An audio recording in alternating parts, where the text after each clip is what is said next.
नमस्कार दोस्तों, मैं हूँ आपकी दोस्त शिखा। हमारा आज के इस सेशन में हम एमपीपीएससी प्रीलिम्स के न्यू सिलेबस की यूनिट 2 स्टार्ट करेंगे, जिसमें हमें history, culture and literature of Madhya Pradesh पढ़ना है। मध्य प्रदेश की है ये पूरी यूनिट। तो आज हम पहला टॉपिक कवर करेंगे, major events of Madhya Pradesh. Dynasties हम अगले लेक्चर में करेंगे। मध्य प्रदेश की इतिहास की प्रमुख घटनाएं पढ़ेंगे। तो शुरू करते हैं। मध्य प्रदेश भारत के बीच में स्थित है और एक संपन्न और समृद्ध राज्य है। मध्य प्रदेश के इतिहास में कई महत्वपूर्ण घटनाएं घटित हुई, जिन्होंने प्रदेश को भौगोलिक, सामाजिक और आर्थिक रूप से प्रभावित किया।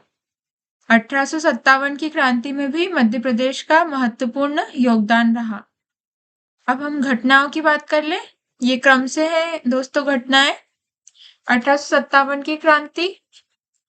मध्य प्रदेश में 1857 की क्रांति का प्रारंभ नीमच से 3 जून 1857 को हुआ। नीमच से प्रारंभ हुई।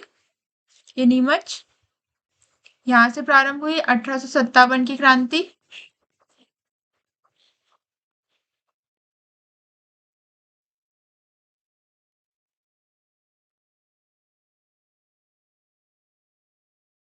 जुलाई में शिवपुरी, इंदौर, महू, धार, सागर आदि जिलों में क्रांति का प्रारंभ हुआ और जुलाई आते आते ये शिवपुरी, इंदौर, महू, धार, सागर आसपास के क्षेत्रों में भी फैल गई। शिवपुरी, इंदौर, धार, सागर इन क्षेत्रों में भी फैल गई। नीमच से प्रारंभ होके आसपास के क्षेत्रों में भी फैल गई। मध्य प्रदेश में शहीद होने वाले प्रथम व्यक्ति ठाकुर चैन सिंह थे। ये नाम याद रखना है दोस्तों, ये ऑब्जेक्टिव में पूछा जाता है। शहीद होने वाले प्रथम व्यक्ति ठाकुर चैन सिंह। 14 जून 1857 को ग्वालियर के पास में सैनिक छावनी में सैनिकों ने आग लगा दी और ग्वालियर और शिवपुरी की संचार व्यवस्था को ठप्प कर दिया। इसके बाद ग्वालियर तक फैल गई। वहां पे सैनिकों ने आग लगा दी छावनी में और आग लगने से संचार व्यवस्था जो थी वो ठप हो गई। रानी दुर्गावती के वंशज शंकर शाह और उनके पुत्रों को तोप से उड़ा दिया गया। इस क्रांति में मंडला से रानी अवंतीबाई ने कमान संभाली और शहीद हो गई मंडला से। इंदौर से शहादत खान ने 1 जुलाई 1857 से नेतृत्व किया। इंदौर के नेतृत्व को कर्नल ड्यूरेंट ने असफल कर दिया। भोपाल की बेगम सिकंदर जहां क्रांति में शामिल हुई। यहाँ कई देशभक्तों को सीहोर की जेल में फांसी पर लटका दिया गया। खरगोन मंडलेश्वर से भीमा नायक, बड़वानी से टंट्या भील और ग्वालियर से रानी लक्ष्मीबाई थी 1857 की क्रांति में। ये नाम याद रखना है दोस्तों। खरगोन मंडलेश्वर से भीमा नायक थे, बड़वानी से टंट्या भील और ग्वालियर से रानी लक्ष्मीबाई। फिर हम अगली घटना की बात करें, मध्य प्रदेश के इतिहास की, हिस्ट्री ऑफ मध्य प्रदेश। तो असहयोग आंदोलन 1920 में ये इंदौर, सागर, जबलपुर में फैला। इंदौर, सागर, जबलपुर इन क्षेत्रों में फैला। इंदौर, सागर और जबलपुर में फैला ये।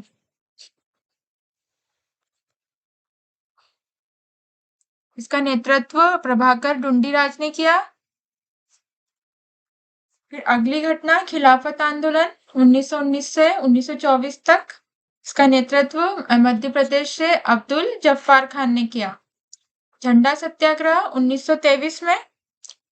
मार्च 1923 में जबलपुर में तिरंगा झंडा फहराने को लेकर स्थानीय अधिकारियों में विवाद हो गया। वहां के जो स्थानीय अधिकारी थे उनमें विवाद हो गया तिरंगे को फहराने को लेकर। 8 मार्च 1923 को नगर पालिका भवन पर झंडा फहराने के समय ब्रिटिश डिप्टी कमिश्नर ने क्रुद्ध होकर झंडा नीचे उतारने का आदेश दिया। विवाद के चलते डिप्टी कमिश्नर ने क्या कहा कि झंडा नीचे उतार दिया जाए। नाराज होकर जिला कांग्रेस समिति ने सत्याग्रह प्रारंभ कर दिया। इससे नाराज होकर कांग्रेस समिति ने सत्याग्रह किया, जिसका नेतृत्व सुंदरलाल शर्मा, सुभद्रा कुमारी चौहान और नाथूराम मोदी ने किया। इन सत्याग्रहों पर मुकदमा चलाया गया। सत्याग्रहियों पर पंडित सुंदरलाल शर्मा को 6 माह का कारावास दिया गया और झंडा सत्याग्रह का केंद्र नागपुर था। 18 अगस्त 1923 ब्रिटिश अधिकारियों ने राष्ट्रध्वज के साथ स्वयं सेवकों को जुलूस निकालने की अनुमति दे दी। सत्याग्रह के बाद अधिकारियों ने अनुमति दे दी। जुलूस का नेतृत्व माखनलाल चतुर्वेदी, वल्लभ भाई पटेल और बाबू राजेंद्र प्रसाद ने किया। इसके बाद हम अगली घटना की बात करें तो जंगल सत्याग्रह 1930 में हुआ बैतूल में। बैतूल के घोड़ा डेंगरी में आदिवासियों ने किया था और इसका नेतृत्व डीपी मिश्रा और लाला वाजपेयी ने किया। बैतूल के आदिवासी कंधे पर कंबल डालकर हाथ में लाठी लेकर ब्रिटिश साम्राज्य को चुनौती देने हेतु गुंजन सिंह कोरकू के नेतृत्व में बाहर आ गए। आदिवासियों ने किया था और नेतृत्व किसने किया? गुंजन सिंह कोरकू ने। फिर हम अगले सत्याग्रह की बात करें तो नमक सत्याग्रह 1930 में गांधी जी ने दांडी यात्रा करके नमक सत्याग्रह के माध्यम से सरकार को चुनौती दी थी। 6 अप्रैल 1930 जबलपुर में सेठ गोविंददास, पंडित द्वारका प्रसाद मिश्र के नेतृत्व में नमक सत्याग्रह की शुरुआत हुई। मध्य प्रदेश से कौन था? सेठ गोविंददास और पंडित द्वारका प्रसाद मिश्र। सिवनी जिले के दुर्गा शंकर मेहता ने गांधी चौक पर नमक बनाकर सत्याग्रह किया। जबलपुर, सिवनी के अतिरिक्त खंडवा, सीहोर, रायपुर आदि में भी नमक कानून तोड़ा।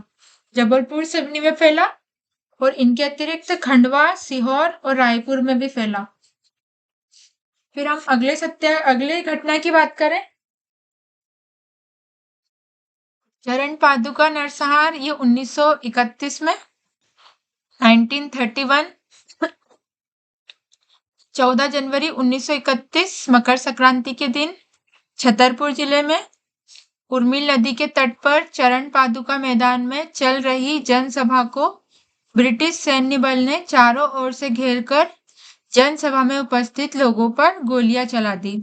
मकर संक्रांति के दिन छतरपुर जिले में जनसभा चल रही थी और ब्रिटिश सैन्य बल ने क्या किया? इसे चारों ओर से घेरकर गोलियां चलवा दी, जिसमें 21 लोगों की मृत्यु, 26 लोग घायल हुए। शहीद होने वाले में सेठ सुंदरलाल बोहरा, छीरू कुर्मी, हलकैया अहिर, धर्मदास गुना के रामलाल शामिल थे।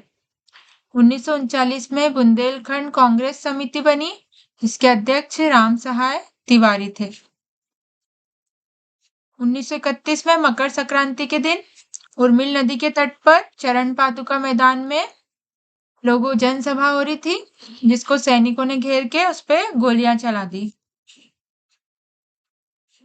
फिर हम अगली घटना की बात करें तो पंजाब मेल हत्याकांड 23-24 जुलाई 1931 को हुआ। इसमें शामिल थे वीर यशवंत सिंह दमोह के, देवनारायण तिवारी, दलपत राव। खंडवा रेलवे स्टेशन पर हमला करके हेक्सेल की हत्या कर दी और इनके विरुद्ध मुकदमा दायर हो गया। इन्होंने हेक्सेल नाम के अंग्रेज अधिकारी की हत्या कर दी और इन पे के ऊपर मुकदमा दायर हो गया, जिसमें इन तीनों को सजा सुनाई गई थी। फिर हम अगली घटना की बात करें तो सोहावल नरसंहार 1938 में सतना जिले में वीर सिंहपुर के समीप हिनोता गांव में। वीर सिंहपुर के समीप गांव है हिनोता। 19 जुलाई 1938 को सोहावल रियासत में ब्रिटिश शासन के विरोध में पगार खुर्द निवासी लाल बुद्ध प्रताप सिंह के नेतृत्व में आम सभा आयोजित की जा रही थी। नेतृत्वकर्ता कौन थे? लाल बुद्ध प्रताप सिंह। 19 जुलाई 1938 लाल बुद्ध प्रताप सिंह, रामाश्रय गौतम, मंदिर पांडे की हत्या महाजन गांव के समीप ब्रिटिश सैनिकों द्वारा गोली मारकर कर दी गई। महाजन गांव के समीप इन तीनों की हत्या कर दी गई, लाल बुद्ध प्रताप सिंह, रामाश्रय गौतम और मंदिर पांडे की। और इस कांड को हम महाजन गोलीकांड के नाम से भी जानते हैं। ये सोहावल का नरसंहार है। फिर हम अगली घटना की बात करें तो 1939 का कांग्रेस का त्रिपुरी अधिवेशन मध्य प्रदेश के जबलपुर के त्रिपुरी गांव में हुआ था। जिसमें सुभाष चंद्र बोस जीत जाते हैं और महात्मा गांधी के प्रतिनिधि पट्टाभी सीतारामैया हार जाते हैं। अगली घटना की बात करें तो भारत छोड़ो आंदोलन 1942 में मध्य प्रदेश में शुरुआत विदिशा से हुई। अंग्रेजों के शासनकाल में सिंधिया रियासत का हिस्सा रहे विदिशा में कांग्रेस के बैनर तले किसी भी तरह की गतिविधियां प्रतिबंधित थी। विदिशा के लोगों ने प्रजामंडल और सार्वजनिक सभा के नाम से संगठन बनाकर अंग्रेजों के खिलाफ गतिविधियां शुरू की। भारत छोड़ो आंदोलन में विदिशा आगे रहा मध्य प्रदेश में। अगली घटना रीवा में चावल आंदोलन हुआ 1947 में 28 फरवरी 1947। रीवा राज्य में जबरिया लेवी वसूली के विरुद्ध में यहाँ वसूली की जाती थी जो अंग्रेजों के द्वारा, उसके विरोध में त्रिभुवन तिवारी भैरव प्रसाद की रीवा राज्य के सैनिकों द्वारा गोली मारकर हत्या कर दी गई थी, जिसके चलते ये रीवा का चावल आंदोलन हुआ। ये विरोध कर रहे थे जबरिया लेवी वसूली का त्रिभुवन तिवारी और भैरव प्रसाद, और अंग्रेजों के सैनिकों ने इनकी गोली मारकर हत्या कर दी। फिर हम अगली घटना पे आ जाते हैं दोस्तों, भोपाल राज्य का मध्य प्रदेश में विलय। तो सन 1948 में भोपाल को एक अलग इकाई के रूप में बनाया जाना प्रस्तावित हुआ। 1947 में आजादी मिलने के बाद भोपाल को एक अलग इकाई बनाना प्रस्तावित हुआ था। अलग ही था, part C, A B C जो थे उनसे अलग एक स्वतंत्र राज्य था भोपाल। भोपाल राज्य के भारत संघ में विलय के लिए समझौते पर 30 अप्रैल 1949 को शासक ने हस्ताक्षर किए थे। इनके यहाँ के जो शासक थे, राजा थे, उन्होंने 30 अप्रैल 1949 को भारत संघ में विलय करने के लिए हस्ताक्षर किए थे।